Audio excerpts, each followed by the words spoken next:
దేవునికి స్తోత్రం. మన సహనం ఏదన్నా ఈ వారంలో కనిపించిందా? సహనం అంటే ఏంటి? ఓర్పు, ఓపిక. ఎప్పుడు ఓపిక? పిల్లల గురించి అనుకుంటే, పిల్లలు మాట వినకపోయినప్పుడు కూడా రారా అని చెప్పింది 4 సరుకులేసి సరిచేయాలి. ఓపిక పెట్టడం అక్కడ కష్టమే.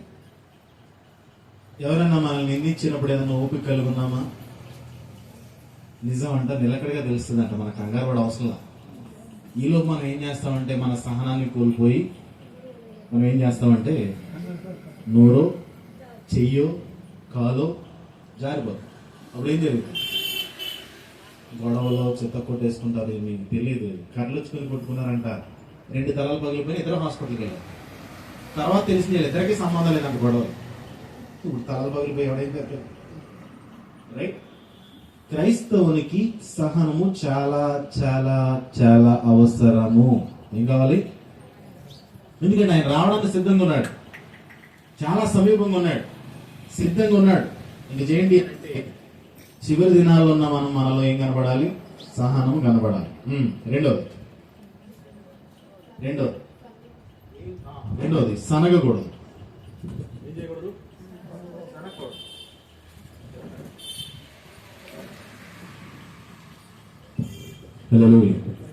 రెండోది సనగకూడదు. మనం ఏం చెప్పు? సహనం ఉండాలి, ప్రార్థన ఉండాలి, చింత ఉండకూడదు, సనగకూడదు. రైట్? సనుగుడు అంటే నోట్లో నవ్వులుకోవడం, వెనకాల మాట్లాడడం, ఇవేమి కూడా ఉండకూడదు. ప్రార్థన ఉండాలి. రెండోది సహనం ఉండాలి. ఏం ఉండకూడదు? దేనికి కూడా తొందరపడద్దు, చింతపడద్దు. దేనికి కూడా ఎలాంటి పరిస్థితుల్లోనైనా, ఒకవేళ అనుకుందాం ఏదో యాక్సిడెంట్ జరిగింది, తొందరపడక నిదానించి ఒక క్షణం ఆలోచించగలిగితే సమాధానం దొరుకుతుంది. కంగారు పడిపోయి నువ్వు అటు పరిగెట్టి ఇటు పరిగెడితే ఇబ్బంది తప్పేం లేదు. ఒక నిమిషం ఆలోచించాలి. అదే కాకుండా మనుషులు ఏం గురించి మన గురించి మాట్లాడినప్పుడు తొందరపడదు. రెండోది మన జీవితంలో ఏం కావాలన్నా కూడా చింతించవద్దు. రైట్? దేనికి కూడా చింతపడదు. తగిన సమయంలో దేవుడు అన్ని ఇస్తాడండి. దేవుడికి స్తోత్రం. రైట్? కాబట్టి ఈ 4 విషయాల్లో మనం జాగ్రత్తగా ఉండడానికి ప్రయత్నం చేద్దాం. రైట్? ఈ వారంలో ఏమన్నా ఈ ప్రయత్నాలు చేయగలిగామో లేదో ఒకసారి మనల్ని మనం పరీక్షించుకుందాం. ఎందుకనంటే విన్న వాక్యాన్ని విడిచిపెట్టకుండా ఏం చేయాలి? వాక్యం చెప్పబడుతుంది, ఎవరైతే వాక్యాన్ని వింటారో, విని గ్రహిస్తారో, గ్రహించి ఆ ప్రకారం నడుచుకుంటారో వారు 100 అంతల ఫలం పొందుకుంటారంట. ఎన్నంతలు? 30 అంతులు, 60 అంతులు, 100 అంతులు. రైట్? ఓకే, ఈరోజు వచ్చిన భాగాన్ని చదువుకుందాం. పేతురు రాసిన 2వ పత్రిక, పేతురు గారు రాసిన 2వ పత్రిక 1వ అధ్యాయం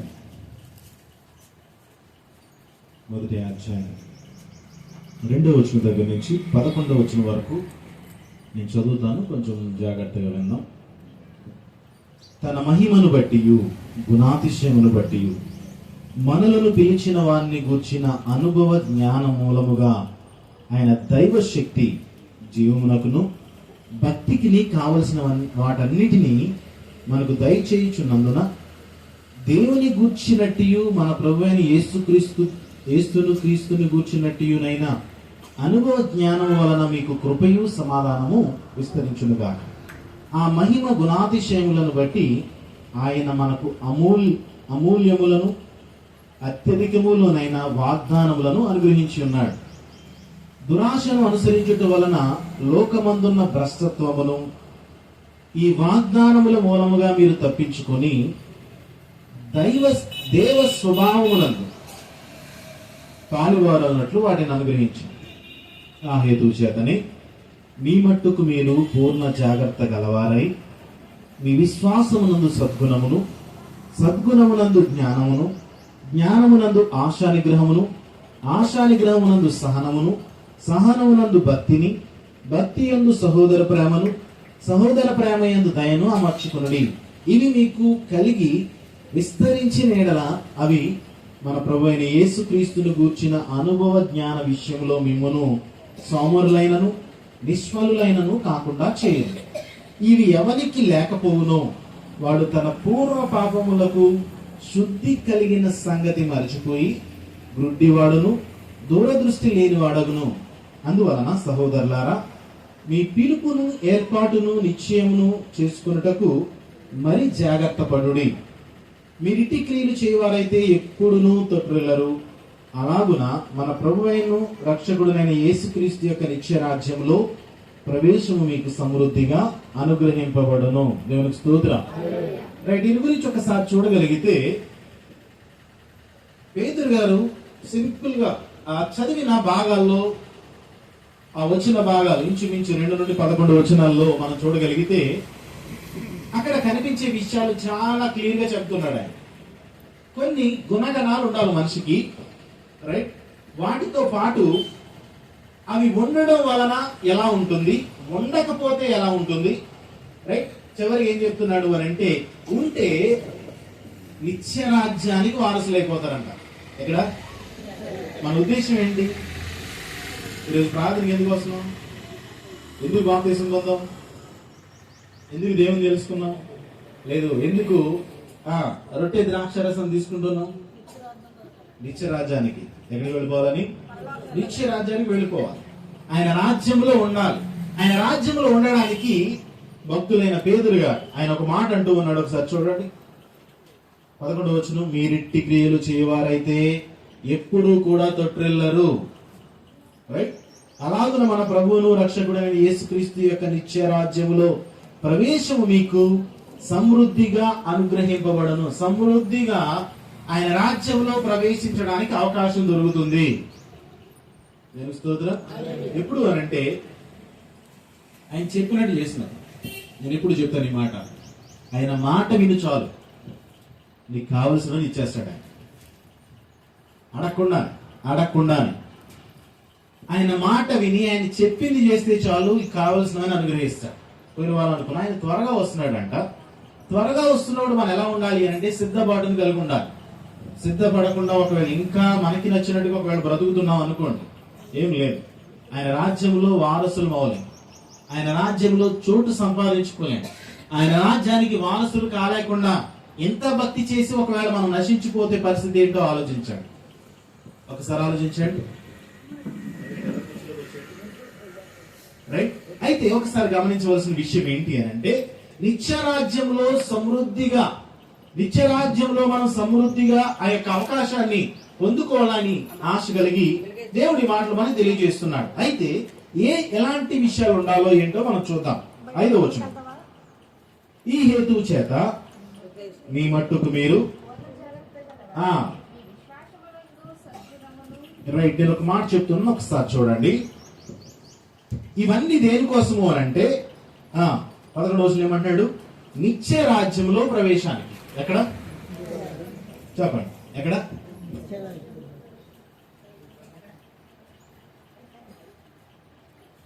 సమృద్ధిగా.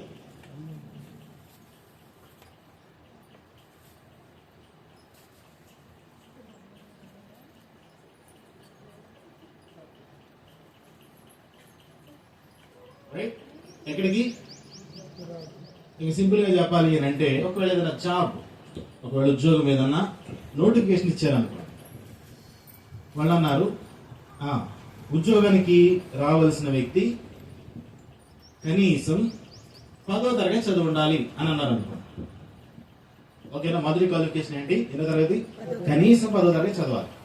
2, కనీసం ఆ వ్యక్తికి టైపింగ్ రావాలి. ఏ టైపింగ్? కంప్యూటర్లో టైప్ చేయగలగాలి. 3, కనీసం ఆ వ్యక్తి ఫోటో ఏదైనా ఎడిట్ చేయాలి. అంటే ఏం రావాలి? ఎడిటింగ్ రావాలి. కనీసం ఈ 3 అర్హతలు ఉన్నాయనుకోండి, ఇప్పుడు ఎంతమంది ఉద్యోగానికి వెళ్ళగలం? ఇక్కడ ఉన్న వాళ్ళు ఎంతమంది వెళ్తాం? 1, 10వ తరగతి ఉందా? ఉంది. ఓకే. 2, టైప్ చేయగలమా? కంప్యూటర్ మీద కూర్చుని వాళ్ళు చెప్పిన మాటలు టైప్ చేయగలమా? 3, ఒకవేళ ఏదన్నా ఫోటోస్ ఎడిట్ చేయగలమా? ఇప్పుడు ఎంతమంది ఉద్యోగానికి అర్హులు అవుతాం? ఇప్పుడు 3 ఉన్నాయనుకోండి. 10వ తరగతి ఉంది. 2వది టైపింగ్ చేయగలం, మూడోది ఎడిటింగ్ కూడా చేయగలం అనుకోండి. ఇప్పుడు ఎవరు అర్హులుగా ఉంటారు? ఈ మూడు కూడా అర్హతలు కలిగిన వారు అర్హులుగా ఉంటారు. ఇప్పుడు పరలోక రాజ్యం గురించి కూడా దేవుడు ఏం మాట్లాడుతున్నాడు అని అంటే, నిత్య రాజ్యములో నీకు అర్హతలు ఎక్కువ కావాలి అంటే మిగిలిన వారితో కంపేర్ చేస్తే నీకు ఇంకా ఎక్కువ అర్హతలు ఉన్నాయని చెప్పాలి. అది చెప్తున్నాడు. సమృద్ధిగా అంటే మిగిలిన వారి కంటే లేదు, వారు అర్హత కలిగిన వారు అని చెప్పాలి అని అంటే ఇవి నీలో ఉండాలి అని దేవుడు సెలవిస్తున్నాడు. దేవుడికి స్తోత్రం. అవేంటో ఒక్కొక్కటి చూద్దాం. మొదటిగా ఏంటి అని అంటే, పరలోక రాజ్యానికి ప్రవేశించడానికి విశ్వాసం కావాలండి. ఏం కావాలి? విశ్వాసం. విశ్వాసం అంటే ఏంటి? కొంచెం అవుట్లీ నుంచి వెళ్ళిపోతాను. విశ్వాసం అంటే ఏంటి చెప్పాలి. విశ్వాసం అంటే ఏంటి?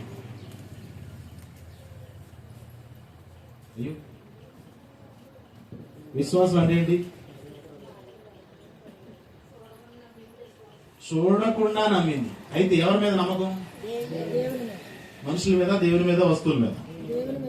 దేవుని మీద మనం నమ్మకం ఉంచగలగాలి. రైట్? అంటే విశ్వాసం అంటే ఇంక సింపుల్ గా చెప్తున్నాను, నువ్వు దేవుణ్ణి నమ్మడం. ఇంకా నమ్మిక ఆయన మీద నాకు ఏమైనా చేయగలడు, ఏమైనా ఇవ్వగలడు, ఏమైనా సమకూర్చగలడు, స్వస్థపరచగలడు, బాగు చేయగలడు, తగిన సమయంలో ఇవ్వగలడు అని నమ్మకం ఎవరి మీద ఉండాలి అని అంటే, ఇంక సింపుల్ గా చెప్పాలంటే, చిన్నపిల్లలు ఉన్నారు, వీళ్ళు స్కూల్ ఫీజులు కట్టాలంటే ఏం చేయాలి? మన అంత తేడో పక్కింటికి వెళ్ళాలని అడుగుదాం అనుకుంటారా? అడిగితే ఏమంటారు? అప్పుడు అనుకుందాం, అన్నదమ్ములు ఎవరైనా ఉన్నారు, చిన్నాన్న దగ్గరికి వెళ్ళి చిన్నాన్న స్కూల్ ఫీజు కట్టాలి చిన్నాన్న అంటే ఎవరి మీద నమ్మకం లేదు? తండ్రి మీద నమ్మకం లేదు. మా నాన్న ఫీజు కట్టగలడన్న నమ్మకం లేదు. అందుకే ఎవరి మీద ఆధారపడ్డాడు? చిన్నాన్నో, తాతయ్యో, ముత్తాతో, అమ్మమ్మో, తాతయ్య మీద ఆధారపడి స్కూల్ ఫీజు కట్టలేని పరిస్థితి అని చెప్తూ ఉంటారు. అప్పుడు ఎవరి మీద నమ్మకం లేక తేడా అర్థమవుతుందా? నువ్వు కూడా, నేను కూడా, మనందరం కూడా దేవుని మీద నమ్మకం పెట్టుకోకుండా బయట వస్తువుల మీద, మనుషుల మీద, వేరే వేరే వాటి మీద, ఒకవేళ ధనం మీద నమ్మకం పెట్టుకున్నాం అనుకోండి, ఎవరి మీద విశ్వాసం లేనట్టు. ఓకేనా? అంటే మొదటి మెట్టు ఏంటి అని అంటే, ఖచ్చితంగా క్రీస్తుని వెంబడించే ప్రతి వ్యక్తికి క్రీస్తు ప్రభు మీద విశ్వాసం ఉండాలి, దేవుని మీద విశ్వాసం ఉండాలి. విశ్వాసం లేకుండా ఆయనకి ఇష్టం అవ్వలేమంట. అంటే ఆయనకి మొదటిగా ఇష్టం అవ్వాలంటే మొదటి మెట్టు ఏంటి అంటే ఏం కావాలి? విశ్వాసం. విశ్వాసం ఎలాంటిది అని అంటే సింపుల్ గా చెప్తున్నా, చాలా సింపుల్ గా. ఈ రోజు లేదు రేపు పొద్దున్న డాక్రా కట్టాలి. 5వ తారీఖు డాక్రా, 4వ తారీఖు? 5వ తారీఖు డాక్రా. ఎంతమంది ఒక డాక్టర్ గురించి ఆలోచిస్తున్నారు? 1 2 నేను కట్టాలి, 5 3 4 5 రైట్ 6. సరే, డాక్టర్ ఎన్నో తారీఖు? ఈ రోజు ఎన్నో తారీఖు? 2వ తారీఖు. ఇంకెన్ని రోజులు ఉంది? 5వ తారీఖు తీసేద్దాం. 2 రోజులు అంటే రేపు సాయంత్రం 4వ తారీఖు సాయంత్రానికి ఇచ్చేయాలి కదా. దేవుడు ఏమంటాడంటే తగిన సమయం ముందు ఇస్తానంటాడు. మనం ఏం చేస్తాం ఇప్పుడు? దేవుడు ఉన్నాడు ఇస్తాడనుకుంటున్నామా? ఎవరిని అడిగితే బాగుంటది? ఒకవేళ ఈ డబ్బులు ఎలా సమకూరిస్తే బాగుంటది, ఒకవేళ ఇది చేయబోదులు ఎలా మారిస్తే బాగుంటది అని ఆలోచిస్తున్నాం తప్ప దేని మీద ఆధారపడుతున్నామా? విశ్వాసం అంటే అదే. ఏది ఏమైనా దేవుడు ఇస్తాడు అని నువ్వు ధైర్యంగా ఉండి ఆలోచించకుండా ఉండగలిగితే చాలు. అదే చూచి నమ్మిన వారి కంటే చూడక నమ్మిన వారి ధన్యులు. నేను కొంటాను, 20 ఎకరాలు ఉంటుంది నాకు, కడతాను. ఇది నా డ్రీమ్. ఖచ్చితంగా నేను చూస్తూ ఉంటాను. దేవుని ఇల్లు అయినా ఉండాలి, లేదా ఒక పేరు అయినా ఉండాలి, లోపల చూస్తే చర్చ్ కనబడాలి, కుడిచేదేమి ఆఫీసులు ఉండాలి, ఓల్డ్ ఏజ్ హోమ్స్ ఉండాలి, ఎదురుగా స్కూల్స్ ఉండాలి, ఆ చదువుకునే వాళ్ళు, పని చేసుకునే వాళ్ళు అందరికీ ఆ వెనకాల 10 ఎకరాల్లో పంట, ఫ్రూట్స్ అన్నీ ఉండాలి, అన్ని రకాల పళ్ళు ఉండాలి, అన్ని రకాల కూరగాయలు ఉండాలి, వరి కూడా అక్కడే పడాలి, అందులోనే తినాలి అందరూ కలిసి. నేను కడతాను, నేను చూస్తున్నాను. అది అంటే చూసి నమ్మిన వారి కంటే మనం నమ్మగలుగుతున్నాం. ఇలాగా మొదటిగా కావాల్సింది ఇది. ఎవరి మీద తెలుసా? మరి చెప్తున్నా, బిడ్డలం కదా అని తల్లిదండ్రుల మీద కాదు, భర్త అయితే భార్య మీద కాదు, భార్య అయితే భర్త మీద కాదు, తల్లిదండ్రుల మీద కాదు, అన్నదమ్ముల మీద కాదు, అక్క చెల్లెల కాదు, కేవలం దేవుని మీద విశ్వాసం కావాలి. దేవునికి స్తోత్రం. ఈ నమ్మకం దేవుని మీద ఉంచినప్పుడు ఖచ్చితంగా చెప్తున్నాను, ఆ సమయానికి దేవుడు ఎప్పుడు కావాలో అప్పుడు ఇస్తాడు అంతే. ఒకవేళ అనుకుందాం డాక్టర్ 30 తారీఖు ఇచ్చేసాడు, దేవుడు ఏం చేస్తాడు? డాక్టర్ కట్టాల్సిన 5,000 ఇచ్చేసాడు అనుకోండి, ఏం చేస్తావు? పాలు కట్టాలి, బిల్లని పాలు కడతావు సగం. ఇంట్లో నూనె అయిపోయిందని చెప్పి నూనెకు ఇంకో 2,000 వేస్తావు. తర్వాత ఇంకేమి 5వ తారీఖు వచ్చేసరికి అయ్యో డాక్టర్ డబ్బులు లేవని బాధపడతావు. కానీ దేవుడు ఏం చేస్తాడంటే నీకు 4వ తారీఖు మధ్యాహ్నానికి 4వ తారీఖు సాయంత్రం ఇస్తాడంతే. దేవునికి స్తోత్రం. విశ్వాసం ఉంచితే అది తగిన సమయం అందు దేవుడు ఇస్తాడు. రైట్, విశ్వాసము మొదటి మెట్టు. రెండో పెట్టేయండి సద్గుణము. ఏ గుణము అంటే మంచి గుణం.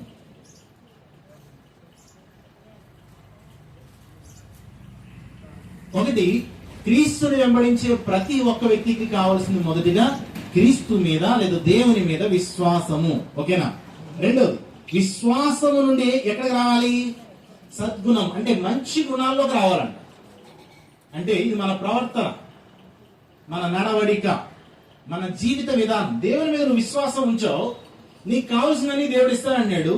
చింతించకండి, చింత యావత్తు నా మీద ఏంటని దేవుడు అంటున్నాడు. ఓకే, మరి దేవుడు ఇస్తానన్నప్పుడు నేనేం చేయాలి అని అంటే మనము మంచి గుణాలు కలిగి ఉండాలి. నీ పని ఏంటి? ఇంకా డబ్బుల కోసం పోరాటం అవసరం. నీ పోరాటం నీ గుణగణాల గురించి పోరాడాలి. సద్గుణము, మంచి గుణం అంటాడు అక్కడ. రైట్, గుణాల్లో మంచి గుణాలు చెడ్డ గుణాలు ఉన్నాయా లేదా అన్ని మంచి గుణాలేనా? చెప్పండి. మంచి గుణాలు ఉన్నాయి. ఓకే, మంచి గుణం ఒకటి చెప్పండి. మంచి గుణం ఒకటి చెప్పండి. మంచి గుణం ఒకటి చెప్పండి. శత్రువుని ప్రేమించడం, వెరీ గుడ్, మంచి గుణం. చెడ్డ గుణం ఒకటి చెప్పండి. మంచోడు కూడా ఎత్తుగా ఉంటాడు.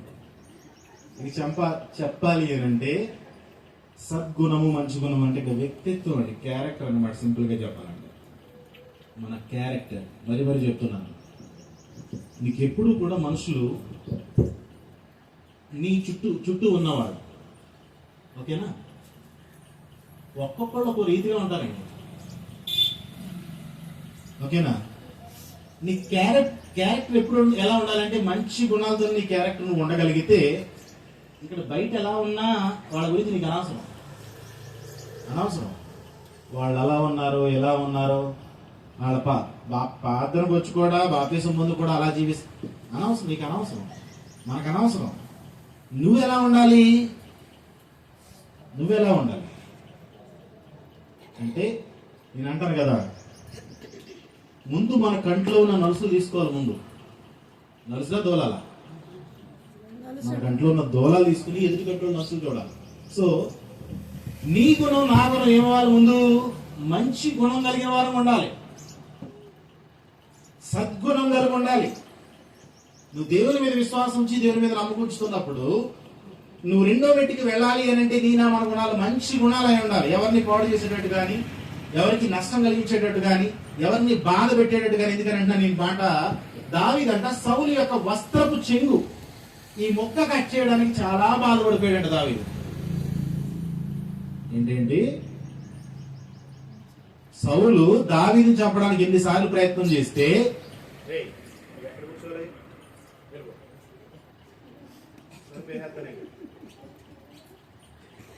రైట్, దావీదుని సౌలు చాలా సార్లు ప్రయత్నం చేశాడండి చంపడానికి. ఇప్పుడు చెప్పండి, మిమ్మల్ని ఎవరన్నా చంపడానికి ప్రయత్నం చేసిన వాళ్ళు ఎవరన్నా వస్తే మీరు ఎలా రియాక్ట్ అవుతారు? వాళ్ళతో దొరికింది అవకాశం అని చెప్పాను మా కేటకి వేసేస్తామేమి, అవునా కాదా? కానీ దావీదు ఏంటో తెలుసా, సౌలుని చంపడానికి అవకాశం దొరికినప్పుడు ఈ వస్త్రపు చెంగును కట్ చేయడానికి చాలా బాధపడిపోయాడండి. గుడ్డ మొక్క వేయడానికి అంత బాధ ఏంటి అనుకోవచ్చు నువ్వు నేను, కానీ గుణం అలాంటి దావీదు. అందుకే దావీదు దేవునికి బాగా ఇష్టమైపోయాడు. నా హృదయానుసారి అన్నాడు. ఎవరిని పలకలు ఈ మాట దేవుడు. అంటే ఎదుట వారిని నొప్పించడానికో, బాధ పెట్టడానికో, వారిని నాశనం అయిపోవడానికో, లేదా ఇంకేదో ఇదవ్వడానికో మనం ఏమాత్రం కూడా చేయకూడదు. అది చెడ్డ గుణాలు. మంచి గుణం ఏంటి అని అంటే ఖచ్చితంగా మనము ఎదుట వారిని నొప్పించకుండా, బాధ కలిగించకుండా, ఇంకా చెప్పాలి అని అంటే దావీదు లాంటి హృదయం కలిగి ఉండాలి. ఇక్కడ అంటే ఈ వస్త్రపు చెంగు కోయడానికి కూడా చంపేయడానికి వచ్చినండి. రైట్, బాధపడ్డాడు, హృదయం నొచ్చుకుని ఉంటుంది అక్కడ వాక్యం. చాలా చింతించాడు. ఇంకా అంటాడు సౌలు గురించి చాలా ఇదిగా చంపడానికి అవకాశం దొరికిన ఎవరండి ఈరోజు అంటే, నువ్వు దేవుని మీద విశ్వాసం ఉంచుతున్నప్పుడు నీలో నాలో ఏ గుణాలు రావాలి? అందుకే ఉంది విశ్వాసమునందు సద్గుణములు. అంటే నీలో దేవుని మీద నమ్మకం ఉంచుతూ మొదలు పెట్టిన కాడి నుంచి నీలో గుణాలను ఏమైపోవాలి? వినపడలేదు. ఏమైపోవాలి? నీ అలవాట్లు మారిపోవాలి, నీ గుణాలు మారిపోవాలి, నీ మాట తీరు మారిపోవాలి, నీ ప్రవర్తన మారిపోవాలి, నీ నడవడిక మారిపోవాలి, నీ ఉద్దేశాలన్నీ మారిపోవాలి, నీ తలంపులన్నీ మారిపోవాలి. దేవునికి స్తోత్రం. అప్పుడు నువ్వేమిటెక్కుతావు తెలుసా? ఏమిట్టు? మొదటి బెట్టు. ఇక్కడ ఇంకో బెట్టు ఉంటది కదా, అసలు దేవుని తెలుసుకోకపోతే ఇక్కడ నీకు ఈ బెట్టు అనమాట. ఓకేనా? ఇది 0. రైట్. ఒక మెట్టు ఎక్కువ విశ్వాసం ద్వారా. ఇప్పుడు రెండో మెట్టులోకి వెళ్తాయి. ఏ గుణాలు? సద్గుణాలు లేదా మంచి గుణాలను బట్టి. రైట్. ఇప్పుడు ఒక మాట, ఈ రెండో మెట్టు ఎక్కమా? రెండో మెట్టు నిన్ను బాధ పెట్టిన వారిని కూడా ప్రేమించగలిగే మెట్టెక్కమా? ఎదుటి వారికి కీడు చేసిన వారికి కూడా మేలు చేయగలిగే మెట్టెక్కమా? దేవుని స్తోత్రం. రైట్. విశ్వాసమునందు సద్గుణములు, సద్గుణమునందు జ్ఞానము. మూడోదేంటి? చెప్పండి.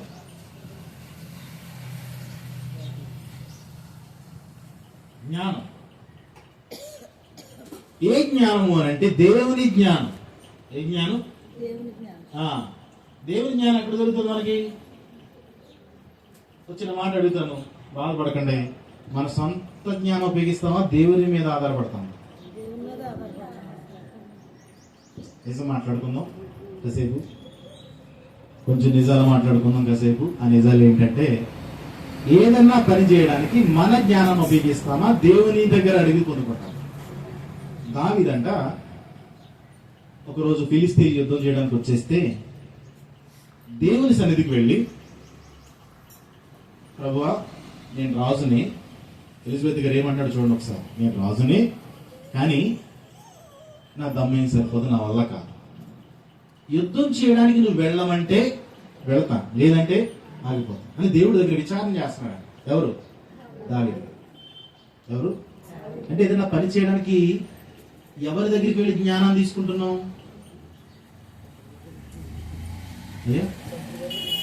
పంతులు గారి దగ్గరికి వెళ్ళా, అయ్యగారు ముహూర్తం ఎప్పుడు పెట్టమంటారా? ఈ రోజు పెట్టమంటారా, ఆ రోజు పెట్టమంటారా? అయ్యగారు ఎప్పుడు దేవుడేమో అన్ని మంచి రోజులు అంటున్నాడు. మనం ఏం చేస్తున్నామంటే, ఏమనుకోద్దు, ఇక్కడున్న నీవు ఇక్కడికి దిగజారిపోతుంది. ఇది కూడా ఎక్కడ దిగజారిపోతావు చేసే పనులను బట్టి. చాలా జాగ్రత్త. దావీదు ఎప్పుడు కూడా దేవుడి మీద ఆధారపడుతూ ఉన్నాడు. దేవుడు వెళ్ళమంటే వెళ్ళాడు, వద్దంటే మానేశాడు. దానికి ఎక్కడికి వెళ్ళినా జయం పొందుకున్నాడండి దావీదు. దేవునికి స్తోత్రం. అంటే మనం చేసే ప్రతి పనిలో దేవుని జ్ఞానం మీద ఆధారపడుతూ ముందుకు వెళ్ళగలిగితే, అంటే నువ్వేం చేయాలనుకుని ఎవరి దగ్గర డెసిషన్ తీసుకోవాలి? దేవా నా జ్ఞానం సరిపోదు, నీ జ్ఞానం చేత నన్ను నడిపించు. ఇంకా అన్నాడు ఆయన, ఎవరికైనా జ్ఞానం కొద్దిగా ఉంటే నన్ను అడగని నేను ఇస్తానన్నాడు ఆయన.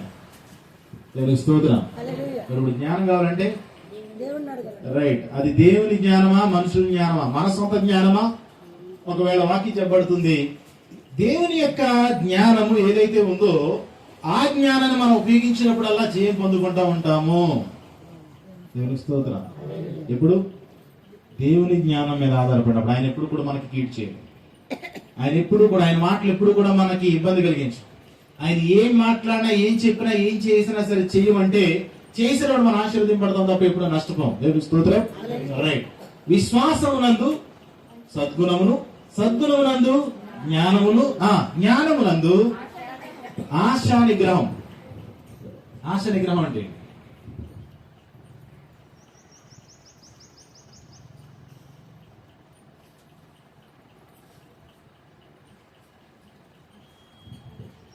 ఆశ నిగ్రహం అంటే ఏంటి?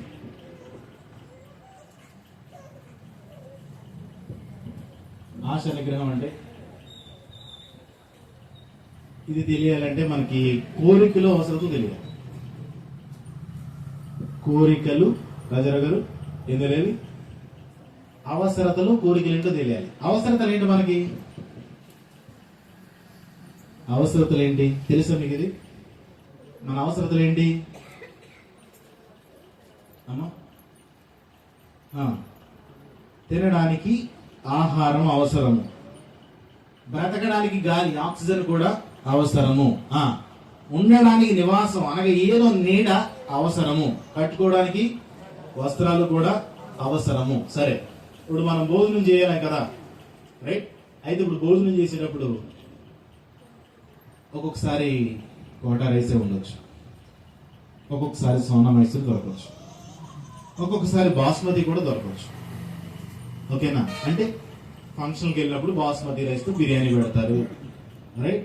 ఇంకెప్పుడన్నా ఒకవేళ ఒక చోట పుచ్చు దొరుకుతుంది. అయితే ఇప్పుడు మనం తినడానికి ఆహారం కావాలి, బాస్మతి రైస్ అయితేనే తింటాను అని అనుకున్నాం అనుకోండి, అది మన కోరిక.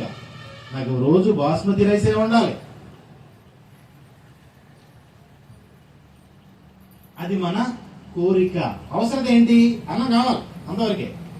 ఏదో ఒకటి నీకు ఈ పూటకి అన్నం కావాలి, కడుపు నిండాలి, నువ్వు బ్రతకాలి. అవసరతకి కోరిక తేడా తెలియదు. వస్త్రాలు కావాలి, ఓకేనా? ఇప్పుడు వేసుకోవడానికి షర్ట్ కావాలి. ఇప్పుడు షర్ట్ ఎంత పడుతుంది మామూలుగా? అయితే సంతలో 100 రూపాయలు కూడా షర్ట్ ఎత్తారు, అవునా? ఓకే, మరి ఎందుకులే సంతలో వాడేసినాయి అని చెప్పానని కొంచెం షాప్కి వెళ్ళాం అనుకోండి, ఒక 500 వరకు షర్ట్ ఓకే, రైట్? 10,000 పెట్టి షర్ట్ అవ్వడం అవసరమా? దాన్ని ఏమంటారు తెలుసా? పర్టికులర్ బ్రాండ్ వాడాలనుకున్నప్పుడు బ్రాండ్ లోకి వెళ్ళి 10,000 అయినా కొని తెచ్చుకుని షర్ట్ వేసుకొచ్చావు అనుకోండి, దాన్ని ఏమంటారు? కోరిక అంటారు, రైట్? అంటే కోరికకు అవసరతలకు తేడా తెలియాలి. ఒక్కొక్క భార్య కోరుతుంది భర్త, నేను డూప్లెక్స్ ఇల్లు కట్టడం. అదేంటది? ఇల్లు కావాలనుకోవడం అవసరం కాబట్టి ఉండాలి. పిల్లలు ఉన్నారనో, మనం ఉండాలనో, నివాసం ఉండాలనో, రైట్? ఓకే, ఇప్పుడు ప్రార్థన మందిరం కట్టాలి ఇక్కడ అనుకుందాం. ఏం కట్టాలి? డూప్లెక్స్ హౌస్ వేయాలి ఇక్కడ, డూప్లెక్స్ చర్చ్ చేసేయాలి ఇక్కడ. అవసరం ఏం కావాలి? నీడ కావాలి, అంతే. ఇక్కడ పాలరాత్తో కట్టేస్తాను, అది చేసేది ఇచ్చేసానన్న మన కోరిక అది. కానీ అవసరం ఏంటి? కనీసం నీడ. దేవునికి స్తోత్రం, రైట్? ఆశా నిగ్రహం అంటే ఏంటంటే మనకున్న కోరికలు, ఏంటవి? కోరికలు ఏవైతే ఉంటాయో ఆ కోరికలను అణచుకోవాలంట. ఇంక సింపుల్ గా చెప్పాలంటే మనకున్న కోరిక రాజమండ్రి నుంచి దుద్దుగురికి విమానంలో రావడం మన కోరిక. వస్తామా? రాగలమా? విమానాశ్రయం దుద్దుగురులో కట్టాలి, అంతే కదా? విమానానికి ల్యాండ్ అయిపోవాలి, ఎంతసేపు ఎక్కుతుంది అక్కడి నుంచి అంతసేపు ల్యాండ్ అవుతుంది. సెల్ఫ్ కంట్రోల్ అంటారండి దీన్ని. ఇది చాలా రకాలుగా మనకు చాలా అవసరం. అంటే ధనాన్ని చూసినప్పుడు సెల్ఫ్ కంట్రోల్ కావాలి. రెండవది, పరిస్థితులలో సెల్ఫ్ కంట్రోల్ కావాలి, అంటే మనల్ని మనం కంట్రోల్ చేసుకోగలగాలి. ఆశా నిగ్రహం అంటే మన కోరికను మనం కంట్రోల్ చేసుకోవడము, రైట్? మన ఆలోచనల్ని మనం కంట్రోల్ చేసుకోగలము. సెల్ఫ్ కంట్రోల్ అంటే ఏ పరిస్థితుల్లోనైనా మనల్ని మనం కంట్రోల్ చేసుకోగలగాలి. నేను ఇప్పుడు కొంచెం డిసప్పాయింట్ అయ్యే వాళ్ళకి చెప్తా ఉంటాను. ఇప్పుడు ఈ మాట చెప్తాను, ఇది నువ్వు, ఓకేనా? ఇది ఎప్పుడు చెప్తాను ఈ మాట నేను, ఇది నువ్వు. ఇప్పుడు ఎవరైనా వచ్చి నిన్ను నువ్వు తోపు ఉరుము అలక్కది ఎలక్కది అన్నారు అనుకోండి, నువ్వేం చేస్తావు? అంటే నీ గురించి మంచిగా మాట్లాడాలనుకోండి, నువ్వేం చేస్తావు? అయ్యి బాబోయ్, నన్ను ఎలాగన్నారా, అంత కదా ఇంత కదా, అయ్యి బాబోయ్ నన్ను ఎంతలా చూస్తున్నారా, అయ్యి బాబోయ్ నన్ను నేను ఎంత పేరు వచ్చేసారు దుద్దుగురులో, అంత వచ్చేసాను అనుకున్నాం అనుకోండి, ఎక్కడ ఎక్కుతాం? మొబైల్ సెట్ ఎక్కేస్తాం, రైట్? ఓకే, ఇప్పుడు ఎవరైనా వచ్చి నీ గురించి చెడ్డగా మాట్లాడారనుకోండి, అప్పుడు ఏం చేస్తాం? అయ్యి బాబోయ్ నన్ను ఎలాగనుకుంటారంట అలాగనుకుంటున్నారంట అని చెప్పాను, బాధపడిపోతా, నేర్సిల్లిపోయి దుఃఖిచ్చేస్తా ఉన్నాను అనుకోండి. భావోద్వేగాలు అంటారు ఇట్లా, ఓకేనా? చిన్న మాట అంటాను, నేను బ్రహ్మానందం గారు పేరు పెడుతున్నాను. బ్రహ్మానందం గారు వచ్చి మంచిగా మాట్లాడినప్పుడు నేను ఏమైపోయాను? కుశాలైపోయాను బాగా. మళ్ళీ బ్రహ్మానందం గారు వచ్చి ఏం పాస్టర్ మీరు ఏం చేస్తారు, ఇలా చేస్తారు ఏంటని చెప్పారని నా మీదేదో ఒక నింద చెప్పాడు అనుకోండి, అప్పుడు ఏమైపోతాను? వెంటనే నీరు గారిపోతాను. అర్థమైనా? ఇప్పుడు నేను ఎవరి కంట్రోల్లో ఉన్నా? బ్రహ్మానంద గారు మంచి మాట్లాడితే తోపూరు అంటే కుసేలైపోయి వచ్చి నా గురించి ఏదో చెడ్డగా ఎలా అనుకున్నారు అలా అనుకున్నారు లేదా ఇలాగన్నారని ఆయన ఓ చెడ్డ మాట పలికాడు అనుకోండి, నీరసం అయిపోతే నేను ఎవరు కంట్రోల్ ఉన్నట్లు లెక్క? ఇప్పుడు నువ్వు ఎవరి కంట్రోల్ ఉన్నావు? అదే ఇది సెల్ఫ్ కంట్రోల్ అంటారు తెలుగులో. ఆశా నిగ్రహం అని ఉంది, కానీ నిన్ను నువ్వు కంట్రోల్ చేసుకోగలగాలి. ఇంకా చెప్తున్నాను, నీ దగ్గరికి వచ్చి ఎవరన్నా బూతులు మాట్లాడారనుకోండి, అక్కడ కంట్రోల్ చేసుకోగలగాలి నువ్వు. నిన్ను నువ్వు నీ గురించి చెడ్డగా మాట్లాడారు, కంట్రోల్ చేసుకోగలగాలి. నీ గురించి మంచిగా మాట్లాడారు, పొంగిపోక కంట్రోల్. కంట్రోల్ అంటే ఏం అవ్వకూడదు అని అంటే ఎప్పుడు కూడా న్యూట్రల్ గానే ఉండాలి. సంతోషం వచ్చిందని హెచ్చైపోయి ఏదో అన్నారని చెప్పారు బాధపడిపోయి ఈ స్థితి రాకూడదు. నువ్వు ఎప్పుడు ఎట్లా ఉండాలంటే సంతోషం వచ్చినా బాధ వచ్చినా చెడ్డగా మాట్లాడినా మంచిగా మాట్లాడినా ఇక్కడే ఉండాలి. దీనికి ముందు కిందకి ఎప్పుడు వెళ్ళక ఇల్లావా నువ్వు నీ కంట్రోల్లో లేవని అర్థం. అప్పుడు నేను ఎవరెవరు ఆడుకుంటారు నేను చెప్పనా? అవసరమైతే నీ భర్త ఆడుకోగలరు, నీ భార్య ఆడుకోగలరు, నీ అన్నదమ్ములు ఆడుకోగలరు, నీ ఇరుగు పొరుగు వాళ్ళు ఆడుకోగలరు. సాతాన్ని నీకు ఎక్కువగా వాడుకుంటాడు. రైట్? ఈ ఆశా నిగ్రహం అనేది లేకపోతే ఇక్కడ ఎందుకు ఈ మాట చెప్తున్నాడు అని అంటే దేవుడేం తక్కువ కాదు, పేతురుతో ఇన్ని మాటలు మాట్లాడించిన. రైట్? చూడండి, దేవుని మీద నమ్మకం ఉంచితే మంచి గుణాలనే వస్తాయి. రైట్? వచ్చిన తర్వాత ఎవరి మీద ఆధారపడాలో చెప్తున్నాడు దేవుడు. దేవుని మీద ఆధారపడుతూ దేవుని జ్ఞానంతో నడవాలని. అలా వచ్చిన తర్వాత కూడా నువ్వు ఎవరి కంట్రోల్లో ఉన్నావు? దేవుని కంట్రోల్లో, దేవుని మీద ఆధారపడుతున్న నీలో, నాలో, మనందరిలో సెల్ఫ్ కంట్రోల్ కావాలి. అంటే మనల్ని ఎవరు కంట్రోల్ చేయకూడదు, దేవుడు తప్ప. దేవుడికి స్తోత్రం. ఎవరు కంట్రోల్ చేయకూడదు? అసలు ఎవరు కంట్రోల్ చేయకూడదు. అంటే మన గురించి చెడ్డగా మాట్లాడిన వ్యక్తి మనల్ని కంట్రోల్ చేయకూడదు, మంచిగా మాట్లాడిన వ్యక్తి కంట్రోల్ చేయకూడదు, ఎలాంటి పరిస్థితులు కూడా కంట్రోల్ చేయకూడదు. ఇలాంటి నన్ను ఏమనుకోదు. నేను జరిగిన సంఘటన బైబిల్ ప్రకారం చూస్తే చనిపోయిన వారి గురించి లేదా నిద్రించుచున్న వారి గురించి మనం ఏడకూడదంట. చచ్చిపోయిన తర్వాత ఎన్ని రోజులు ఏడుతాం? 10 రోజులు, 20 రోజులు. తర్వాత కానీ దేవుని లెక్క ప్రకారం ఏంటో తెలుసా? చనిపోవడం దేవుని దృష్టిలో మేలు అన్నాడు ఆయన, ధన్యులు అన్నాడు ఆయన. రైట్? ప్రభువునందు మృతి చెందిన మృతులు ధన్యులు అన్నాడు ఆయన. ఇంకా భక్తులు అంటూ ఉంటారు ఆయన దగ్గరికి వెళ్ళిపోవడమే ఇది నా ఆశ అంటాడు. రైట్? ఇప్పుడు చెప్పండి, జన్మదినం కంటే మరణదినం మీరు అంటాడు. మరి మరణదినం రోజు ఏం చేస్తున్నాం? ఏం చేస్తున్నాం? మరి దేవుడు మేలంటే నువ్వెందుకు ఏడుస్తున్నావు? వాక్యానికి వ్యతిరేకంగా ఉన్నావా, వాక్యానుసారంగా ఉన్నావా? దావీదంట తన కొడుకు విషయం, మరణకరమైన రోగం వస్తే ఆ రోగం వచ్చినప్పుడు రోగంతో ఉన్నాడని చెప్పిన గదిలోనికి వెళ్ళి ఉపవాసం ఉన్నాడు కొన్ని రోజులు. ఉపవాసం ఉండేసరికి పనులు అనుకున్నారంటారు, బాబు ఇప్పుడు దావీదు గారు చచ్చిపోయాడని తెలిస్తే ఏమైపోతాడో ఏంటని చెప్పానని ఆ మాట తెలియకుండా జాగ్రత్త పడాలని ప్రయత్నం చేస్తే అది ఆయన చెవిని పడింది. వెంటనే ఏం చేశాడో తెలుసా? క్షౌరం చేయించుకుని తలస్నానం చేసి టేబుల్ మీద కూర్చుని భోజనం పెట్టమన్నాడు. ఇప్పుడు చచ్చిపోయాక ఎందుకని ఇంకేం చేస్తాం? చనిపోయిన వ్యక్తిని ఏడ్ చేస్తే తిరిగి వచ్చేస్తాడా? దేవుని లెక్క ప్రకారం చనిపోయిన తర్వాత వాళ్ళ గురించి ఆడకూడదు. ఏమనుకోవద్దు. నాకు కూడా అంటే ఎలా అన్నా ఏం కాదు, గొప్ప ఏం కాదు, కానీ నిజం చెప్తాను. నేను కాలుస్తాను, ఏడుస్తాను. ఒక 2-3 మినిట్స్ అంతే. వాళ్ళ బాధ వేదన అంతే. ఏడుస్తా కూర్చుని నాయనో నాకు దూరం చేసేసావా. భక్తుల గురించి ఎందుకు మాట్లాడుతున్నాడు? 10 మంది పిల్లలు చచ్చిపోయినా కూడా దేవుడు ఇచ్చాడు, దేవుడు తీసుకున్నాను మాట్లాడిన ఆయన పల్లెక మాట్లాడా? కాదు. తెలుసు ఆయనకి, బైబిల్ లేకముందే తెలుసు ఆయనకి. అంటే నిన్ను నన్ను మనలను ఎవరు కంట్రోల్ చేస్తున్నారు అని అంటే మన భావోద్వేగాలతో సాతాను మనం కంట్రోల్ చేస్తా ఉన్నాడు. ఎంత బాధాకరం అని అంటే ప్రార్థనకు వెళ్లే వ్యక్తే కానీ నిన్న ఏడుస్తూనే ఉంది, ప్రార్థనలో కూడా లేదు. అన్నీ తెలుసు, ప్రార్థన చేస్తాం, వాక్యం చదువుతాం, బైబిల్ చదువుతాం, వాక్యంలో ఉన్న వచ్చిన భాగాలు చదువుతాం, కానీ మరి దేవుడే మేలన్నప్పుడు నువ్వేంటి? దేవుని నువ్వు ఆధారపడితే కన్నీరు కాచ దేవుడు ఉన్నాడు, చూసుకుంటాడు. దేవుని స్తోత్రం. రైట్? అయితే ఇప్పుడు చెప్పండి, ఆశా నిగ్రహం అనేది సెల్ఫ్ కంట్రోల్ అనేది నువ్వు నీ కంట్రోల్లో ఉంటున్నావా, దేవుని కంట్రోల్లో ఉంటున్నావా, లేదా ఇతరుల కంట్రోల్ ఉంటున్నావా, సాతాను కంట్రోల్లో ఉంటున్నావా? ఎవరి కంట్రోల్లో ఉంటున్నావు? ఎవరి కంట్రోల్లో ఉంటున్నావు? ఇది నీకు కావాలంటే నువ్వు దేవుని మీద ఆధారపడాలి. నువ్వు ప్రతి విషయంలో దేవుని దగ్గర అడగాలి. వెళ్ళాలా వద్దా నాయన, ఈ ప్రయాణం చేయాలా వద్దా, నేను ఈ పని చేయాలా వద్దా అని దేవుని అడిగి పొందుకోవాలి. దేవుని జ్ఞానం మీద ఆధారపడుతూ సద్గుణాలు కావాలి, విశ్వాసం కావాలి. అప్పుడు ఎన్నో మెట్టు ఎక్కినట్టు? ఎన్నో మెట్టు ఇది? 4వ మెట్టు. దేవునికి స్తోత్రం. ఎక్కడున్నావు? ఎవరు కంట్రోల్ చేస్తున్నారు? నేను చెప్పండి, ఎవరు కంట్రోల్ చేస్తున్నారు? అంటే ఇంకా సింపుల్గా చెప్పాలని నువ్వు తోలు బొమ్మ అన్నమాట. ఏ బొమ్మవి? ఎవరు అలాగంటే అలా తిరుగుతూ ఉంటావు. అవునా? జాగ్రత్త. నిన్ను ఎవరన్నా కంట్రోల్ చేస్తున్నారంటే నీ జీవితం నీ చేతుల్లో లేదు.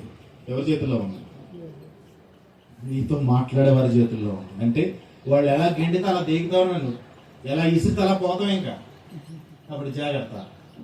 Self control. నీ కంట్రోల్లో నువ్వు ఉండాలి. రెండోది దేవుని కంట్రోల్లోనే ఉండాలి. అది తప్ప ఎవరి కంట్రోల్లో ఉన్నా నీ యొక్క నిగ్రహాన్ని పోగొట్టుకున్నట్టే. రైట్. తర్వాత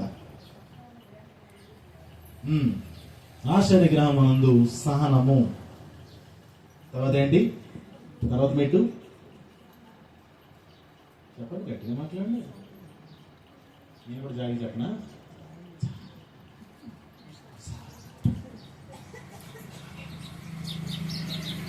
హల్లెలూయా. రెండు చేతులు పైకి సత్యం స్తోత్రం చెల్లించుదా. రెండు చేతులు. హల్లెలూయా. వినబడలా? దేవునికి స్తోత్రం. హల్లెలూయా. రైట్. ఒకసారి మరలా ఫస్ట్ నుంచి చూద్దాం.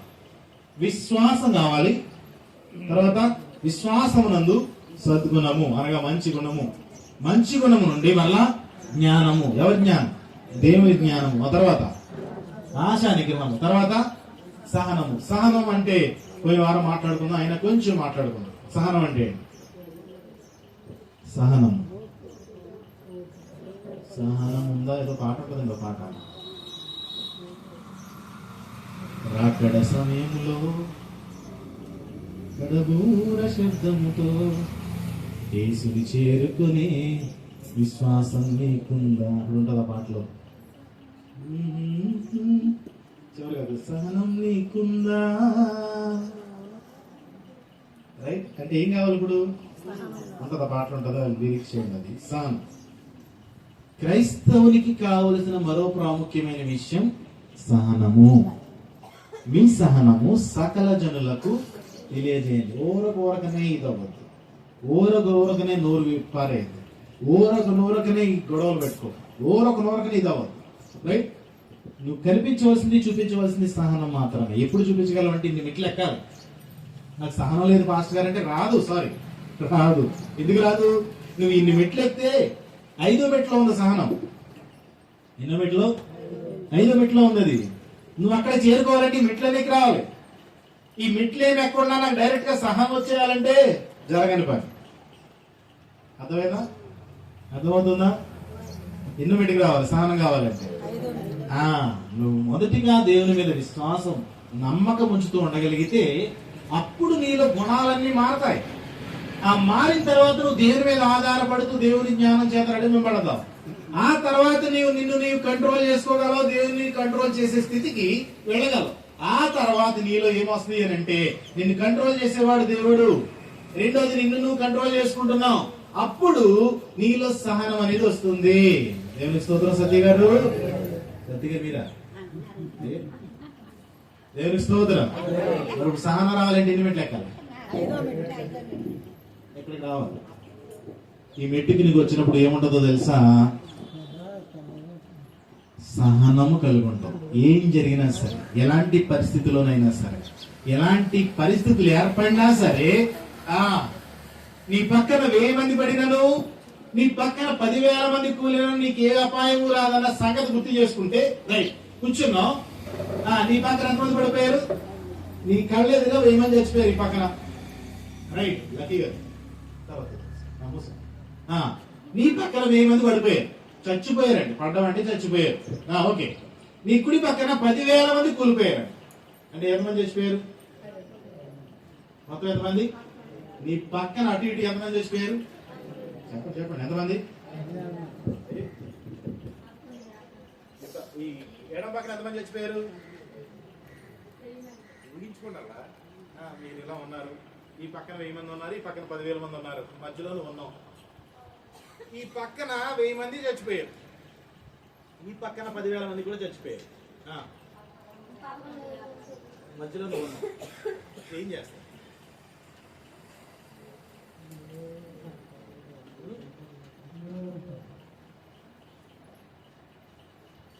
ఏం చేస్తావు?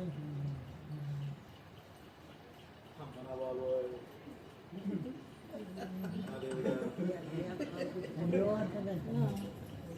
దేవుడిచ్చిన వాగ్దానం ఎలా ఉంటది అని అంటే, ఈ పక్కన 1000 మంది 10,000 మంది కూలిపోయిన ఏ అపాయం రాదు అని అంటాడు కదా దేవుడు. రైట్. ఇప్పుడు అలాంటి పరిస్థితిలో సహనం కలిగి ఉండగలమా? సహనం కనిపిస్తుందా? ఆ పరిస్థితిలో ఎవడో ఇంటి మీదకి వచ్చి కేకలేస్తున్నాడు, అరుస్తూ ఉన్నాడు. ఒక మాట, కుక్క మీద రాయిస్తేనే కదా వచ్చి కలిసేది. కొన్నిసార్లు గొడవలు ఎలా వస్తాయి, లేనిపోతే అంట తగిలించుకుని గొడవలు తెచ్చుకుంటా ఉంటాం. అవి కాకుండా నువ్వు మంచిగా ఉంటే గొడవలు వచ్చినాయి అనుకోండి, వచ్చి బయట కేకలేస్తా ఉన్నాడు, గొడవలు చేస్తా ఉన్నాడు. అప్పుడు నువ్వు మౌనంగా సహనంగా ఇంట్లో ఉండగలవా? ఉండగలవా? నన్నంటావా? పెట్టి సింగిల్ బాబు పెట్టి ఇదెవడో మన రండి అని చెప్పి నా ఇంటి పేరులందరినీ పిలిచేసి ఈరోజు మొత్తం అందరినీ ఇది చేసి నన్ను అంటావు చుట్టూ కాళ్ళు పట్టుకుని గొడవలు పట్టుకుని అది కొట్టుకుని ఇది కొట్టుకుంటే ఏమైంది? ఏ కారొచ్చిన కొట్టేసుకుంటారు, అలాగే అవుతారు, ఏమవుతుంది? సహనం కావాలి, ఏ పరిస్థితుల్లోనైనా సహనం కావాలి. అది ఎక్కడికి వస్తుందంటే 5వ మెట్టు ఎక్కితే వస్తుంది. దేవుని స్తోత్రం. జాగ్రత్త, ఈ మెట్లన్నీ ఎక్కాలి. ఒక్కొక్క మెట్టు ఎక్కుంటూ వస్తే ఎన్నో లెవెల్. 5వ మెట్టుకు వచ్చిన తర్వాత నీకేమొస్తుంది? సహనం వస్తుంది. సహనము సకల జనులకు వినబడలేదు. సహనము సకల జనులకు తెలియజేయనిది. ఇప్పుడు సహనమందు ఏంటి? యేసయ్య. సహనమందు చదవండి ఒకసారి. ఆశానిగ్రహమునందు సహనమునందు భక్తిని. ఎంతమంది ఎక్కడ భక్తి పరులు ఉన్నాము? చచ్చింది గుర్రే. నేను భక్తి పరురాల్ని, భక్తి పరుని అన్నావా? ఈ మెట్లన్నీ నువ్వు ఎక్కిరావా? ఇప్పుడు చెప్పండి, ఎంతమంది భక్తి కలిగి ఉన్నావు? నువ్వు భక్తి కలిగి ఉన్నావు అని చెప్పాలి అంటే ఇల్లు మొదటికి ఏం కావాలి? చెప్పండి, ఏం కావాలి? 1 అమ్మా ఎలా చూడాలి? 1 అందరూ చెప్పండి. 1 అందరూ 1 2 మంచి గుణం కావాలి. 3 దేవుని జ్ఞానం కావాలి. రాసేస్తానున్నాను. దేవుని జ్ఞానం. ఎవరిపై విశ్వాసం? దేవునిపై విశ్వాసం. మంచి గుణం, దేవుని జ్ఞానం, తర్వాత ఆశా నిగ్రహం, తర్వాత సహనం. అప్పుడు వస్తాక నీకు భక్తి. నేను చాలా భక్తిగా ఉన్నానండి, ఉన్నామా? చాలా భక్తిగా జీవిస్తానండి, నేను దేవుడికి చాలా భయపడతా ఉంటాను అని అంటే ఎక్కడ? ఇందులో ఒక్కడ కూడా లేకుండా నీవు నేను భక్తి పరులు అవ్వలేము. ఓకే, ఇప్పుడు చెప్పండి, ఎంతమంది భక్తి పరులు ఉన్నాయి ఇక్కడ? భక్తి పరులము, భక్తి పరులు ఎంతమంది ఉన్నాయి ఇక్కడ? ఎన్నో మెట్టు ఎక్కాలి? 5వ మెట్టు దాటి 6వ మెట్టుకి రావాలి. అప్పుడు మనం ఏమవుతాం? భక్తి కలిగిన వారం అవుతాం. అంటే భక్తి, నీలో సహనం లేకపోతే నీలో నాలో భక్తి ఉండదు. రైట్? నీలో నాలో ఆశానిగ్రహం లేకపోతే భక్తి ఉండదు. నీలో నాలో సొంత జ్ఞానం ఉపయోగించేటట్టయితే భక్తి ఉండదు. నీవు నేను ఒకవేళ మంచి గుణాలు కలిగి ఉండకపోతే భక్తి ఉండదు. నీలో నాలో దేవుని మీద నమ్మకం లేకుండా మనుషుల మీద, వస్తువుల మీద, ఒకవేళ డబ్బు మీద, బంగారం మీద నమ్మకం ఉంటే గనుక నీలో నాలో భక్తి ఉండదు. ఇప్పుడు చెప్పండి, భక్తి మనలో ఉందా? కనిపిస్తుందా? దేవునికి ఈ భక్తి కనిపిస్తుందా? ఇక్కడే ఉన్నారు అందరూ? ఇక్కడే ఉన్నారా? ఇక్కడే ఉన్నారా? వినపట్లేదు నాకు. ఇక్కడే ఉన్నారా? కళ్ళు పెట్టుకోలే, కనపట్లేదు. ఇక్కడే ఉన్నారా? ఓకే, దేవునికి స్తోత్రం. రెండు చేతులు పైకి ఒకసారి దేవునికి స్తోత్రం చెల్లించాం. దేవునికి స్తోత్రం. హల్లెలూయా. రైట్. ఎన్ని మెట్లు వచ్చినాయి? నేను ఇంకా కిందకి రాయలేము కదా, సరిపోవట్లేదు. రైట్, సరిపోవట్లేదు కానీ నేను కొంచెం అడ్జస్ట్ చేసి రాస్తాను మళ్ళా. ఒకటి, ఏ ప్రేమ, ఎవరి మీద విశ్వాసం ఉండాలి?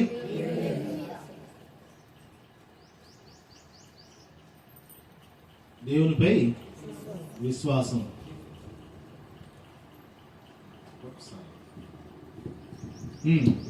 రెండోది ఏం కావాలి?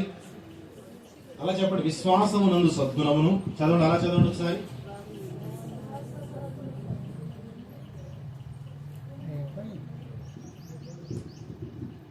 ఒకటి, మొదటి పెట్టు,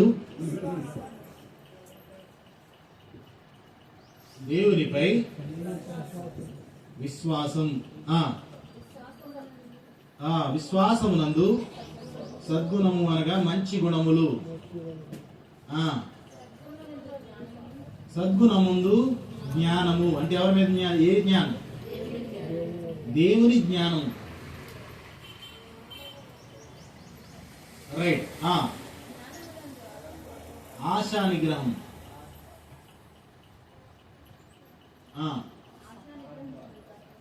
సహనమును.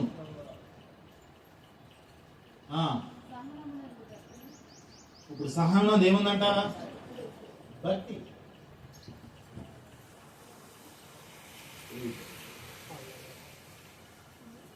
భక్తి. Okay, right. ఎన్ని మెట్లు వచ్చినాయి? 1, 2, 3, 4, 5, 6. ఇప్పుడు చెప్పండి. విశ్వాసం లేకుండా మంచి గుణాలు రావు. మంచి గుణాలు లేకుండా దేవుని జ్ఞానం మీద నడవలేం. దేవుని జ్ఞానం లేకుండా మనం కంట్రోల్ గా దేవుని కంట్రోల్లో, మన కంట్రోల్లో కూడా ఉండలేం. మన కంట్రోల్లో లేకుండా మనకు సహనం అనేది రాదు. రైట్. సహనం లేకుండా భక్తి పరులము కాలేం. ఎంతమందికి అర్థమైంది ఇక్కడ వరకు? చెప్పండి, పర్లేదు. ఎంతమంది ఇక్కడికి వరకు అర్థమైంది? ముగించేనా? ఆకలేస్తుందా? అసలే బిర్యానీ చికెన్ ఈరోజు. ఆకలేస్తుందా?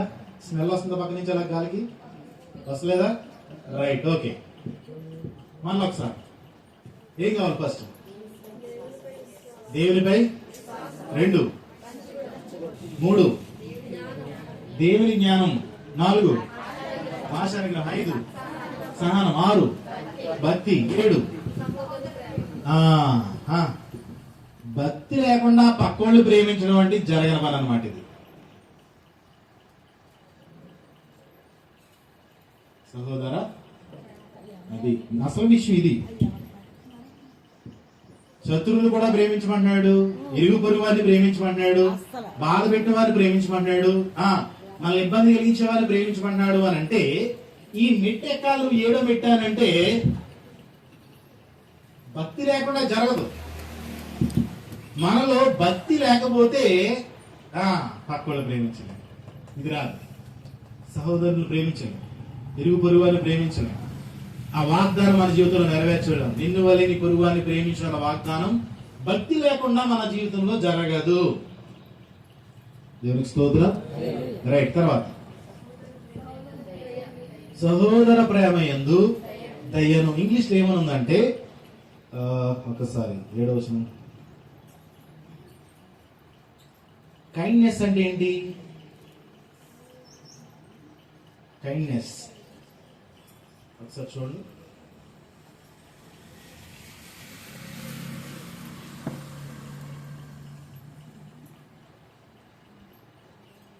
కైండ్నెస్ అంటే ఏంటి?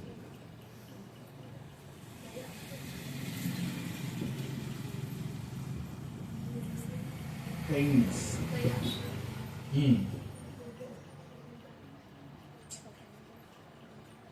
రైట్. కైండ్నెస్ అంటే దయ.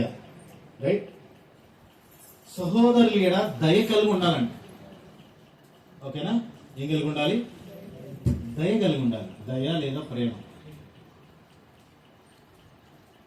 రైట్. తర్వాత చారిటీ. చారిటీ అంటే ఏంటి?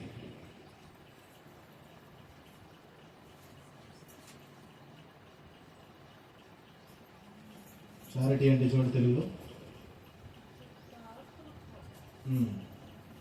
దాతృత్వం కలిగి ఉండాలి.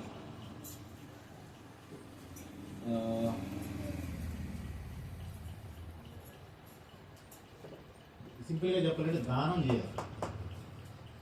రైట్? చూడండి ఒకసారి.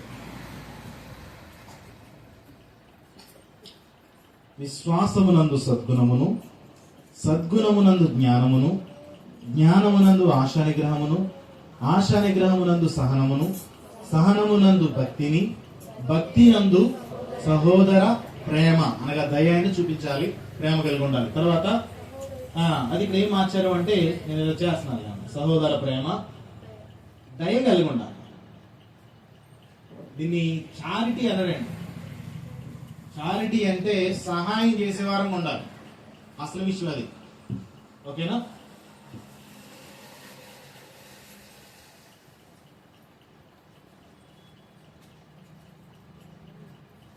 రైట్, ఒకసారి చూద్దాం.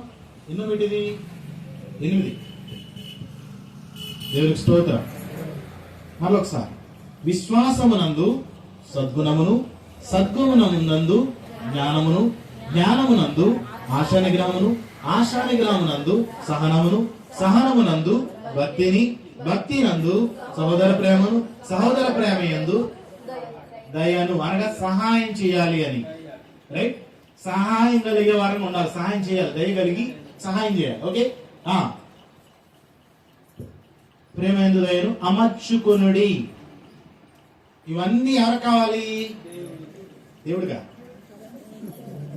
ఎవరు కావాలి? ఎవరు కావాలి? ఎవరు కావాలి? మనకా నాకా?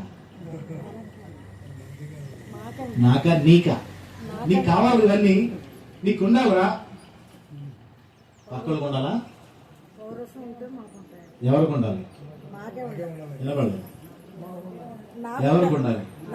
నిత్య రాజ్యానికి సమృద్ధిగా ప్రవేశించుటకు అర్హతలు కలిగి ఉండాలి. రైట్, వచ్చిన మాట. ఇప్పుడు 8 అర్హతలు కావాలి అంటే నీలో ఎన్నున్నాయి? పరలోక రాజ్యంలో ప్రవేశించడానికి 8 అర్హతలు ఉంటే ఈ అర్హతలు ఇవన్నీ కూడా ఒక అనుకుందాం, అవసరతలు, అర్హతలు అనుకుందాం. ఈ అర్హతల్లో ఎన్ని అర్హతలు మన దగ్గర ఉన్నాయి పరలోక రాజ్యంలో సమృద్ధిగా ప్రవేశించడానికి? లెక్కెట్టు కూడా చెప్పండి, ఎన్ని ఉన్నాయి? ఇప్పుడు ఆయన రాకూడ వస్తే ఎంతమంది వెళ్తాం పరలోకం? దొరికిందా క్లారిటీ? నిద్రపోతున్నాడు దేవుని స్తోత్రం చెప్పండి. Okay, very good. రైట్, చూడండి ఒకసారి. చూడండి, అనిపిస్తూ ఉంటుంది క్రైస్తవులు అందరు ఎందుకు సాయం చేయరు, అన్నదానమో వస్త్రదానమో చేయరు అంటే ఈ వాక్యం చదివిన తర్వాత నాకు అర్థమైంది.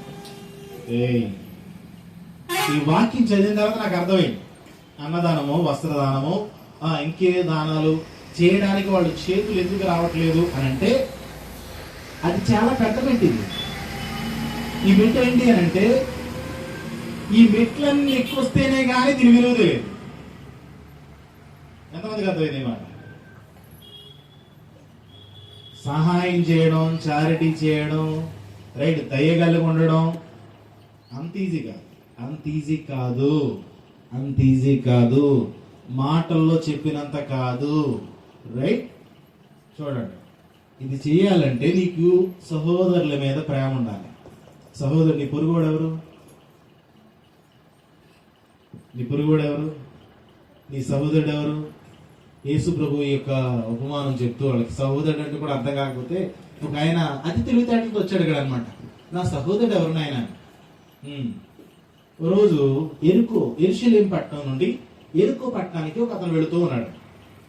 వెళుతున్న సమయంలో దొంగలు ఆయన్ని కొట్టేసి ఆయన దగ్గర ఉన్న గాడిదను, వస్త్రాలని, ధనాన్ని తీసుకుని పోయి చిత కొట్టి మరణం వరకు వెళ్ళిపోయాడు అనమాట. అలాంటి స్థితిలో పడేశారు. వాడు ముందు ఒక ఆయన వచ్చాడంట. ఎవరైనా అంటే ఒక యాజకుడు వచ్చాడంట. ఎవరు వచ్చారు? సారీ, యాజకుడు అంటే పరిచయుడు లేదు యాజకుడు వచ్చాడు. తీరా వస్తే ఇది నాకెందుకు అని చూసుకుంటూ వెళ్ళిపోయాడు. తర్వాత ఒక లేవీడు వచ్చాడంట. దేవుని మందిరం పనిచేసి, దేవుని మందిరంలో పనిచేసి యాజకుడు ముందు వచ్చాడు. దేవుని మందిరపు బయట పని అంటే అభిసర్ధనం ఇవిసర్ధనం చేసేవాళ్ళు ఉంటారు కదా, వాళ్ళు లేవీలు అంట. వాళ్ళు వచ్చాడంట. ఒక ఆయన వచ్చాడంట, అమ్మ ఇది నాకు అనవసరం లేదు, ఎందుకు నాకు వచ్చింది కూడా అని చెప్పని వెళ్ళిపోయాడు. ఆ తర్వాత దానంటే సమరీయుడు వచ్చాడు. సమరీయుడు వచ్చి ఆ గాయాలు కట్టి కోటకొన వాళ్ళ ఇంట్లో తీసుకెళ్లి అక్కడ ఉంచి ఇంకా ఏమైనా నచ్చుంటే నేను మరలా వచ్చి తీరుస్తానన్నాడు. ఇప్పుడు ఎవరు మీ సహోదరుడు? ఎవరు ఎవరు మీ సహోదరుడు? రైట్. అంటే తన మన భేదం లేదు, అందరికీ సాయం చేయాలి. తన మన భేదం లేదు. ఒకవేళ మనొచ్చి నా ఇంటి పేరుతోడు కాదు, నా జాతోడు కాదు, నా కులమోడు కాదు, నా మతమోడు కాదు, నా ఊరోడు కాదు కాదు. ఒక వ్యక్తి ఇబ్బందుల్లో ఉన్నప్పుడు ఎవరైనా సరే సాయం చేయాలి. రైట్. చిన్న మాట ఇది చెప్పాలి. పెళ్లిళ్ళకి వెళ్ళినప్పుడు కట్నాలు పెడతాం. పెళ్లిళ్ళు చేసి అంతా చేస్తానంటే వాళ్ళ దగ్గర డబ్బులు లేకుండా మొదలెడతారు. పెళ్లిళ్ళు చూసుకోకుండా మొదలెడతారా? లేదు కదా. చచ్చిపోయిన వాళ్ళు ఇంటికాడికి వెళ్తాం కదా, అక్కడ పెట్టాల్సిన కట్నం ఇక్కడ పెడితే ఎలా ఉంటది? ఆ చనిపోయిన గురించి ఎడుతారా? మిగతా సామాను సద్దరణ కప్పులు చేయడానికి చూస్తారా? రైట్. చచ్చిపోయిన ఇంటికి వెళ్ళినప్పుడు కట్నం పెట్టడం మొదలు పెట్టండి. పేర్లు రాయించొద్దు. ఏదో ఎవరో ఒకరు చేతులు పెట్టి ఖర్చు పెట్టండి అని చెప్పానని ఎవరో ఒకరి మీద పెట్టి అవన్నీ పోగు చేసి ఒకరికి ఇస్తే అవేమవుతాయి? సాయం చేసిన వాళ్ళు అవుతాయి. ఎప్పుడు అక్కరతలో ఉన్నారు కనుక సమయం. ఈ మధ్యలో వచ్చిన తలపోటు అయ్యి బాబోయ్, చచ్చిపోయిన వాళ్ళు బాధల్లోని వేదనలు ఉంటే ఈ రిటర్న్ గిఫ్ట్ కోసం పోటీ చేస్తున్నారండి. దిక్కుమాలి గ్రేడ్ల కోసం, శాసనం కోసం. పెట్టకపోతే ఏమైపోద్దో పరువు. ఎందుకు వచ్చినా అర్థం కావట్లేదు. ఎవరిని చూసి అనుసరిస్తున్నావు అసలు అర్థం కావట్లేదు. ఎవడో పెడతాడు, నీకేందుకు అడగడవా? వచ్చినోళ్ళు శుభ్రంగా జ్ఞాపకార్థంగా పుడి పెట్టి భోజనం పంపించు. వాళ్ళు నెట్టారు, మేము పెట్టకపోతే వాళ్ళు చిన్నగా నెట్టారు, మేము పెద్దగా నెట్టాలి. వాళ్ళు సెంటు పెట్టారు, నేను గుండి కట్టాలి. పెట్టు గుండి కట్టి ఇద్దరు గుండి పెట్టు పెడితే అలాంటి రిటర్న్ గిఫ్ట్లు నీ పులుసు కారిపోద్దు. చేస్తే అలాంటివి అంతే తప్ప ఏదో చిన్న చిత్తగా ఇచ్చి ఆళ్ళ చూసి ఏళ్ళు చూసి చేయక అస్సలు వద్దు. వాక్యం చెప్పబడుతుంది, లోకంలోని ఆచారాలను అనుసరించి నడుచుకొనకనుకుంది వాక్యం. కాబట్టి అసలే వేదంలో బాధలు ఉన్న వాళ్ళతో ఇలా చేయడం అసలు బాధ. రైట్. చూద్దాం. నువ్వు నేనేం చేయాలి? సహాయం చేయాలి. అక్కడ రంగు చూడక, భాష చూడక, రైట్, ఇంటి పేరు చూడక, కులమతాలు చూడక ఏం చేయాలి? సాయం చేయాలి. బిడ్డ ఇక్కడ ఏంటో తెలుసా? డైరెక్ట్ గా దేవుడు అంటున్నాడు, మిక్కిలి అల్పులైన ఈనా సహోదరులు ఎవరికి చేసినా అది నాకు చేసినట్టు అంటున్నాడు. దేవునికి స్తోత్రం. అంటే డైరెక్ట్ ఎవరికి చేస్తున్నావు? అలా గుణం నీకు రావాలంటే ఎక్కడికి వెళ్ళాలి? 1 2 3 4 5 6 7 8వ మెట్టు ఎక్కాలండి. పక్కోళ్ళంటే నీకు పడతలేదా? ఈ మెట్టు ఎక్కలేదు. ఏమనుకోవద్దు, నిజం చెప్తున్నా. నిరుగు పరువారంటే ఎవరికైనా నీకు పగ్గా ఉందా? నువ్వు ఈ మెట్టు ఎక్కలేదు. ప్రేమించాలి సహోదరులు. ఇంకా చెప్తున్నా, శత్రువులను కూడా ప్రేమించాలి. రైట్. ఈ మెట్టు ఎక్కాలంటే నీలో నాలో భక్తి కావాలి. భక్తి లేకుండా ఈ మెట్టు ఎక్కలేం. సహోదరులు ప్రేమించలేం. రైట్. భక్తి కావాలి, భక్తి కలిగి ఉండాలి, దేవుని ఆరాధించాలి, దేవుని నామాన్ని గణపరచాలి అని అంటే ఏం కావాలి? సహనం కావాలి. సహనం కావాలి. నీలో సహనం ఉంటేనే పూర్ణ హృదయంతో పూర్ణాత్మతో ఆయన సేవించగలవు. రైట్. ఆ సహనం కావాలంటే నిన్ను నువ్వు కంట్రోల్ చేసుకోగలగాలి. రెండోది, నువ్వు ఎవరి కంట్రోల్లో ఉండాలి? దేవుని కంట్రోల్లో ఉండగలగాలి. రైట్. తర్వాత నువ్వు దేవుని కంట్రోల్లోకి వెళ్ళాలంటే దేవుని జ్ఞానం చేత నడిపింపబడాలి. ఆయన జ్ఞానం వెళ్ళాలా వద్దా? నడవాలా వద్దా? మాట్లాడాలా వద్దా? వద్దంటే మాని, చేయొద్దంటే మానేసి, వెళ్ళమంటే వెళ్ళంతే. రైట్. దానికి ముందు మంచి గుణాలు కావాలి. మంచి గుణాలు ఉంటేనే కానీ దేవుని జ్ఞానం మీద ఆధారపడాలి. రైట్. మంచి గుణాలు కావాలంటే దేవుని మీద నీకు నాకు నమ్మకము, విశ్వాసం కావాలి. దేవునికి స్తోత్రం. ఇప్పుడు చెప్పండి, పరలోక రాజ్యంలో సమృద్ధిగా అనుగ్రహింపబడుటకు మనం ఏం కలిగి ఉన్నాం? ఇంకో చిన్న లాజిక్ చెప్పండి ఇక్కడ. ఇంకో చిన్న లాజిక్, ఇది కనుక నీకు అర్థమైతే పరలోకం ఇక్కడే నీ దగ్గరే ఉంది. ఆమె రైట్. ఉండారు ఏదో చెప్తున్నారు. వినండి చాలా జాగ్రత్త. ఇవన్నీ విషయాలు ఓకేనా? దేవుడు చూసుకుంటాడు అన్ని అని నువ్వు అనుకున్నప్పుడు నీకేమైనా టెన్షన్ ఉంటుందా? ఉండదండి. ఉంటుందా? ఉండదండి. చెప్పండి, అందరూ చెప్పండి. ఉంటుందా? దయచేసి కొన్నోడు మాట్లాడినాయి. ఇది చాలా జాగ్రత్తగా. దేవుడే అన్ని చూసుకుంటాడు, ఆయన మీద నాకు నమ్మకం ఉంది అని అనుకుంటే మనకేమన్నా బీపీ షుగర్లు వస్తాయా? ఏమీ రావండి. ఎంతమంది బీపీ ఉంది ఇక్కడ? కారణం చెప్పనా? నువ్వు దేవుని మీద నమ్మకం ఉంచుతలేదు, నీ సొంత నమ్మకం పెట్టుకున్నావు. అసలు విషయం అది. ఓకే, ఇప్పుడు దేవుని మీద నమ్మకం ఉంచినప్పుడు, దేవుని మీద నమ్మకం ఉంచేస్తే ఎంత ప్రశాంతంగా ఉండదో తెలుసా? ఎంత ప్రశాంతంగా ఉండదో తెలుసా? నేనేం చెప్తున్నాను, ఇప్పుడు రేపు ప్రయాణం, రేపే ప్రయాణం. కానీ ప్రశాంతంగా ఉన్నాను, కూల్గా ఉన్నాను చెప్తే నమ్మరు. రాత్రి కొంచెం అటు ఇటుగా అనిపించి గేమ్ ఆడేసుకున్నాను కష్టంగా చూసి. అనుకుంటుంది ఆవిడ ఏమనుకుందా నాకు తెలియదు, కానీ గేమ్ ఆడుతుంటాయి. ఇదేంటి నేను ఎంత టెన్షన్ పెట్టుకుని ఆవిడ తెగసేస్తుంది, బట్టలు సర్దేసి నేను కొంచెం గేమ్ ఆడుతూ కూర్చొని జస్ట్ ఒక అరగంట. ఎందుకంటే నాకు కొంచెం బుర్రకి ఎక్కిందని నేను ఈ యొక్క సమస్యకు దూరంగా ఉండడానికి ప్రయత్నం చేస్తాను. గేమ్ ఆడుతున్నాను అనుకున్నాను, నేనేం సాయం చేయనా అన్నాను. లేదు మీరు చూడండి, నేనేం చేస్తాను, నేనేం పని చేయట్లా. పొద్దున్న నీళ్ళు బయటికి వెళ్ళి వచ్చాను, మళ్ళీ వెళ్ళాను, మళ్ళీ అలా తిరుగుతానే ఉన్నాను.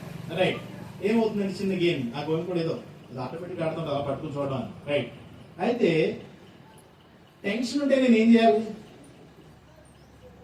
చేయాలి? అది లేదు, ఇది లేదు, అది కావాలి, ఇది కావాలని చెప్పి పరిగెడతా ఉండాలి. ఈ పిచ్చి ఎలా ఉన్నాను ఇప్పుడు?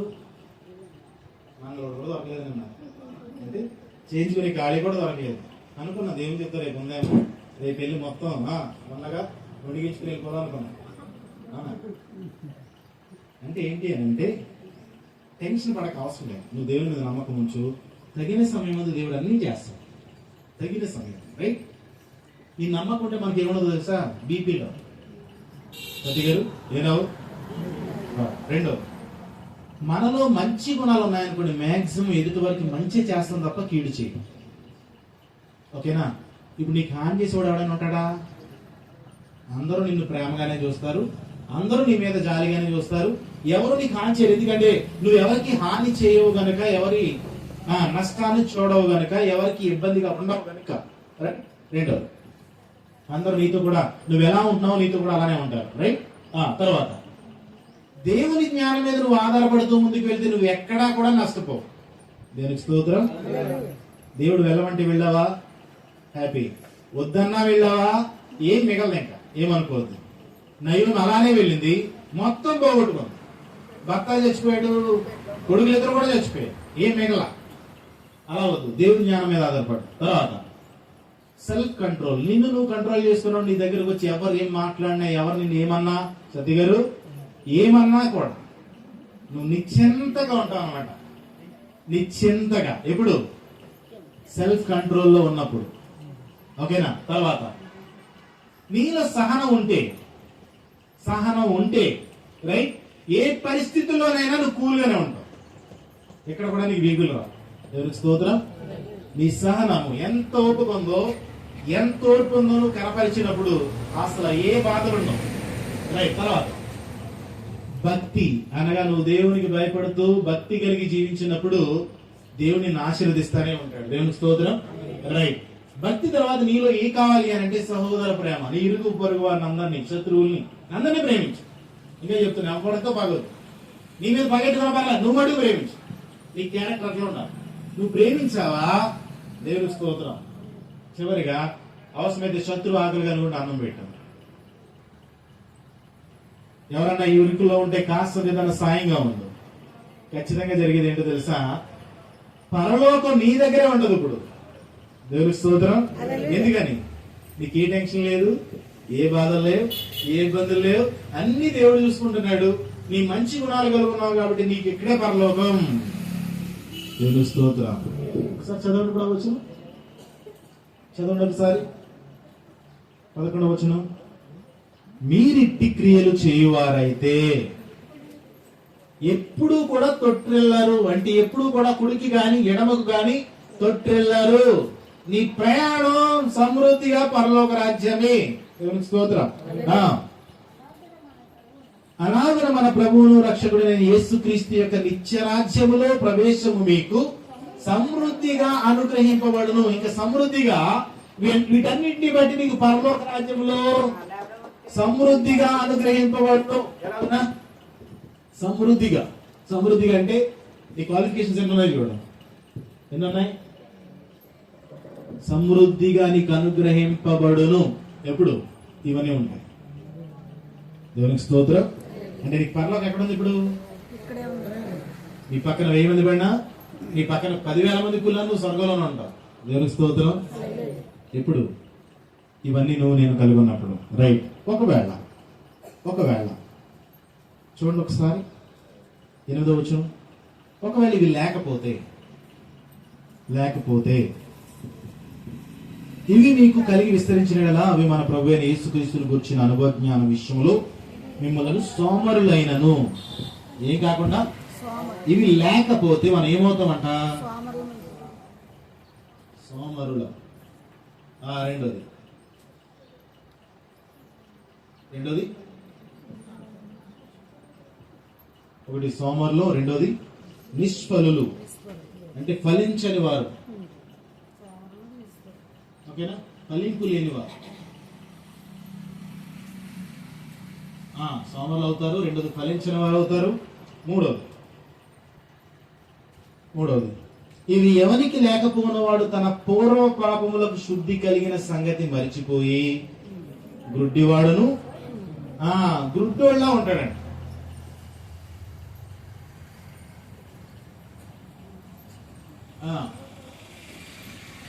దూరదృష్టి లేనివాడు.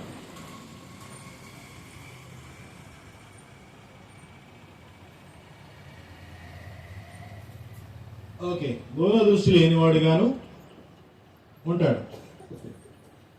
రైట్. ఇప్పుడు చెప్పండి, మన దగ్గర ఇవి ఉన్నాయి. హల్లెలూయా, హల్లెలూయా, హల్లెలూయా. ఏమున్నాయి మన దగ్గర? ఖచ్చితంగా ఇవి లేకపోతే అవే ఉంటాయి. ఏంటి? సోమరులుగా ఉంటాం, ప్రార్థన చేయడానికి సోమరితనం కలిగి ఉంటాం, వాక్యం చదవడంలో సోమరులుగానే ఉంటాం, దేవుని సన్నిధిలో కూడా సోమరులుగానే ఉంటాం, దేవుని విషయంలో కూడా సోమరులుగానే జీవిస్తాం. అంటాడు, సోమరి చీమల యొద్దకు వెళ్ళు, వాటి నడతను చూసి జ్ఞానం తెచ్చుకో అంటున్నాడు. అంటే చీమలు కూడా మనకు బుద్ధి చెప్తాయన్నమాట. తర్వాత మనలో ఏముండదు అంటే ఫలింపు ఉండదు. ఎన్ని సంవత్సరాలైనా మనలో మార్పు ఉండదు, ఎన్ని సంవత్సరాలైనా ఫలింపు ఉండదు, ఎన్ని సంవత్సరాలైనా ఒక్క ఆత్మను కూడా దేవుని సన్నిధి నడిపించలేదు. రైట్. మూడోది గుడ్డోళ్ళ ఉంటామంట. అంటే ఎక్కడికి వెళ్తున్నాం, ఏం చేస్తున్నాం కూడా తెలియదు, వెళ్ళిపోతున్నాం ఇంకంతే బండి. ఎందుకని? గుడ్డోళ్ళుగా ఉన్నాం కనుక. 4 ఫ్యూచర్ ప్లాన్ లేదు, దూరదృష్టి లేదు. చచ్చిన తర్వాత ఏమవుతామో, ఎలా బతుకుతామో ఇవేం ఉండవు, ఇంకా మనకు అనవసరం. ఎందుకు? దూరదృష్టి లేదు. రేపు నేను చనిపోతే నేను ఎక్కడ ఉంటాను? నేను ఆయన ముందు నిలబడగలనా? నేను రాజ్యంలో ఉండగలనా అనే ఆలోచన ఉండదు. దేవునికి స్తోత్రం. ఏముంటే నువ్వు గనుక ఇవేమీ లేకుండా ఉంటే ఇవే ఉంటాయి. ఓకేనా? ఇవి ఉన్నాయి. ఏమున్నాయి?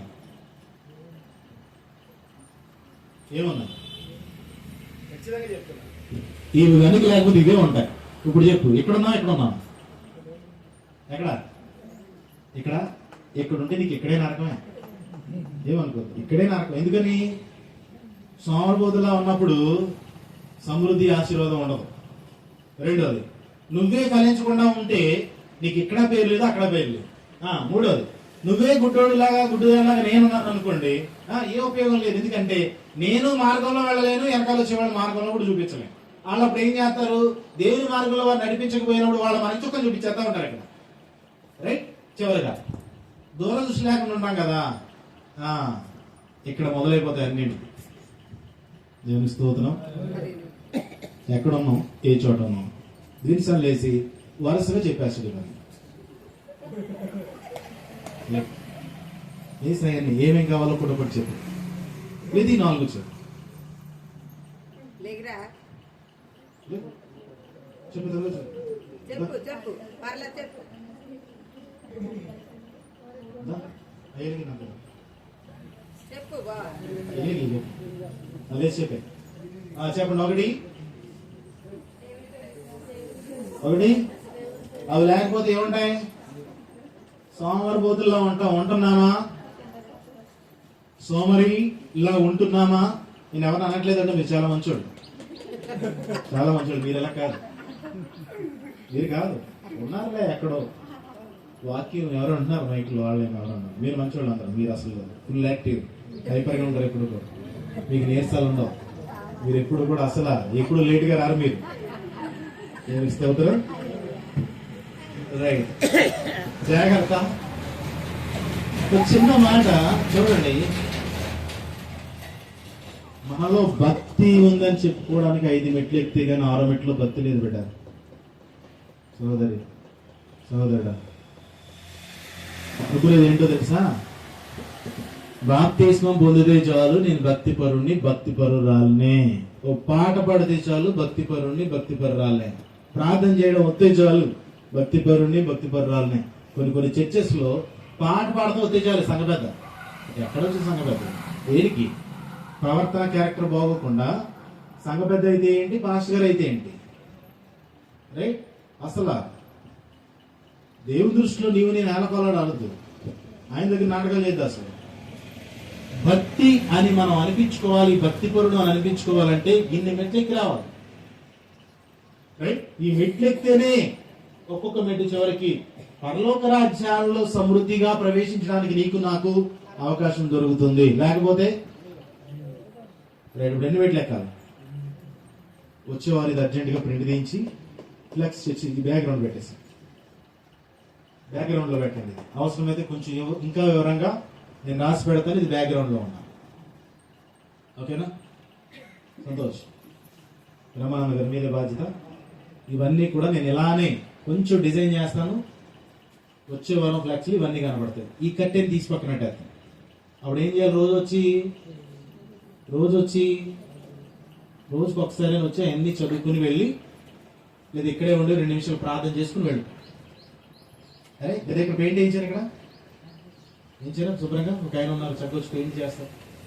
7 మెట్లు కావాల్సిన 7 మెట్లు 8 మెట్లు ఇవి నాకు ఉండాలి ఖచ్చితంగా. రైట్. దేవునికి స్తోత్రం. చెప్పండి, ఎక్కడున్నామా? లేదా నరకానికి సమృద్ధిగా ఉన్నామా? ఇది నిత్య రాజ్యానికి సమృద్ధి, ఇది నరకానికి సమృద్ధి. ఎక్కడున్నా? చెప్పండి, ఎక్కడున్నాం? ఇక్కడ ఉన్న మాట్లాడండి. ఇక్కడే ఉన్నారా? ఇక్కడే ఉన్నామా? వినపట్టలేదు. ఉన్నారా? ఎవరైనా ఉన్నారా? ఇక్కడే ఉన్నారా? ఓకే. నిత్య రాజ్యానికి సమృద్ధిగా ఉన్నామా? నరకానికి సమృద్ధిగా ఉన్నామా?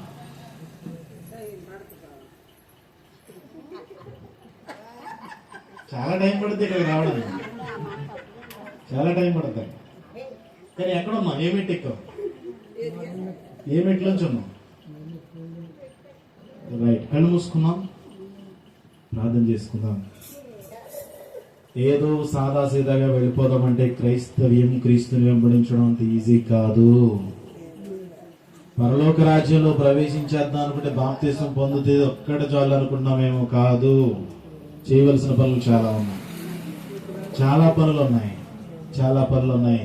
నిత్యరాజ్యంలో సమృద్ధిగా నీవు నేను ప్రవేశించాలి అని అంటే చాలా పనులు చేయాలి. కళ్ళు మూసుకున్నాం.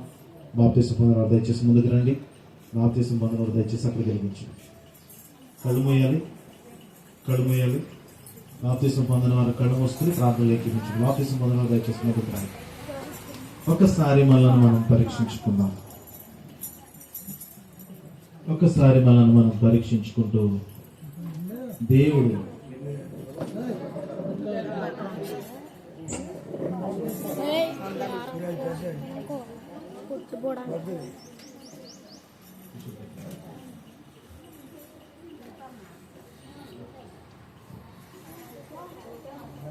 సండే స్కూల్ పిల్లలందరూ కూడా కూర్చోవాలి. కళ్ళు మూయాలి. సండే స్కూల్ పిల్లలు ఎక్కడ ఉన్నారు? నాకు కనిపించేలా కూర్చోవాలి, కళ్ళు మూసుకోవాలి, కళ్ళు తెరవకూడదు.